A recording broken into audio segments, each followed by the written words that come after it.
Mpox, மங்கி box இல்லைனா குரங்கம்மை.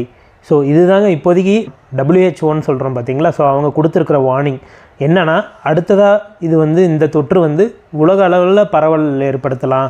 அதாவது நம்ம இந்த கொரோனா வைரஸ் எப்படி பரவச்சோ அதே மாதிரி இந்த தொற்றும் ஏற்படலாம் அப்படின்னு சொல்லி ஒரு வார்னிங் கொடுத்துருக்காங்க. ஸோ இது ஆல்ரெடி ஆஃப்ரிக்கா கண்டத்தில் நிறைய நாடுகளில் பரவிட்டுருக்கு. இது வைரஸ் தொற்று தான், இதுக்கு ஸ்பெசிஃபிக்காக மருந்துகளும் கிடையாது. ஆனால் இதை நம்ம எப்படி தடுக்கலாம்னு பார்த்திங்கன்னா, நம்ம கைகளை சுத்தமாக வச்சுக்கிட்டோம், ஒரு பொது இடங்களுக்கு போயிட்டு வரும்போது சுத்தமாக வச்சுக்கிறோம் அப்படின்னா இந்த நோய் தொற்று வராமல் தடுக்கலாம். இதுக்கான அறிகுறிகள் என்னென்னு பார்த்திங்கன்னா, அதிகப்படியான காய்ச்சல் இருக்கும், தலைவலி இருக்கும், உடம்பு வலி இருக்கும். அதே போல் உடம்பு ஃபுல்லாக நம்ம அம்மை நோய் வந்தால் எப்படி உடம்பு ஃபுல்லாக கொப்பளங்களாக வருமோ அதே மாதிரி வருங்க. ஆபத்து எப்படி இருக்கும் அப்படின்னு கேட்டிங்கன்னா, என்ன சொல்கிறாங்கன்னா, 10 பேருக்கு தொற்று ஏற்பட்டுச்சுன்னா ஒருத்தர் இறந்து போவாங்க அப்படின்றாங்க. அதாவது 10% இறப்பு ஏற்படுறதுக்கான வாய்ப்புகள் இருக்குது. ஸோ கண்டிப்பாக கவனமாக இருக்க வேண்டியது